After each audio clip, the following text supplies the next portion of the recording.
"It's really good of you to give Nan and me a break," said Mum as the Go-Go's gathered in the kitchen at Harry's house.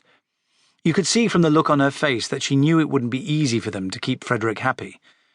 "I've got to finish some work before lunchtime, and Nan has to bake cakes for her gardening club.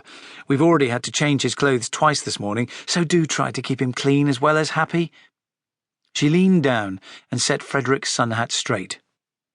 "You're a lucky boy having all these big children to play with," she said in an extra cheery voice. "So you be good and hold their hands." "Bum bum," said Frederick, and threw down the hat. Harry would have been marched up to his room if he'd behaved like that, and he could tell Nan was definitely thinking about it. She flumped a spoonful of butter into her bowl so hard that a cloud of flour flew into the air.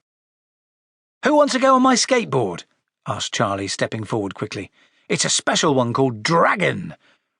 Mum and Nan looked at each other and crossed their fingers as the Go-Go's fixed smiles on their faces and led Frederick out of the back door.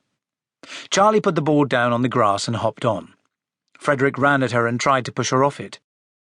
"Hey, steady, Freddie," she said. "Wait till I show you how to stand on it."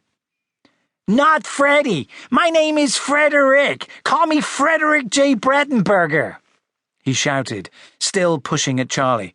Without pausing for breath, he gritted his teeth and added, "I know how to do skateboards. Get off!" Charlie thought about telling him that her name was Charlotte Squirt Squeezer, but changed her mind. She stepped off her pride and joy and watched while Frederick began to kick it and stamp on it. "You do it like this," he declared. "You make it jump up." He knocked Dragon sideways and scraped his shoe over it a couple of times. "Yes, well, how about scooting on it first, just to get your balance?" suggested Charlie, trying to show him how. She was getting worried about the paintwork. "No, not like that!" yelled Frederick, shoving her away. He carried on kicking at it. When the board didn't do what he wanted, he picked it up and held it to his chest. "So much for skateboarding," muttered Harry. He raised his voice, put on a big smile, and said, "OK, who's for a bounce on the trampoline?" "Wait," said Siri. "It's a warm day. Let's teach Frederick water bombing." He reached into his pocket and pulled out a bunch of mini balloons. "Here we go, everybody. Help yourselves." All the Go-Go's grabbed a handful. Frederick clung grimly to the skateboard and staggered after them, watching carefully in silence as they filled a balloon each at the garden tap and tied off the necks. "Garage door, nearest to the handle wins," cried Siri. The Go-Go's lined up and took it in turns to throw a balloon from where they were standing. Charlie was last to throw.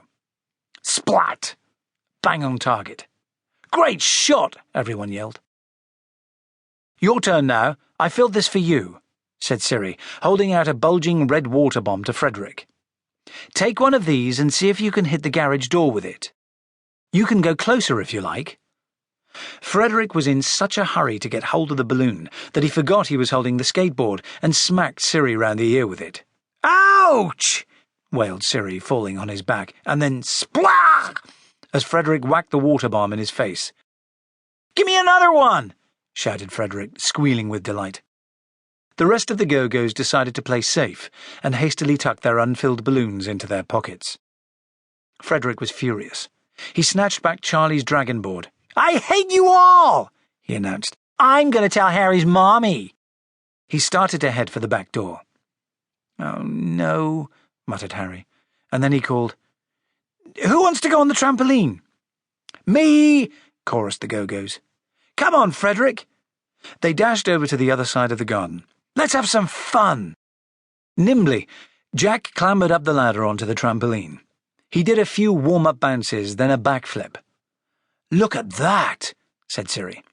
His voice was full of admiration as he wiped his glasses clear with one hand and rubbed his sore ear with the other. "Jack's in the school team. He can teach you some excellent moves, Frederick."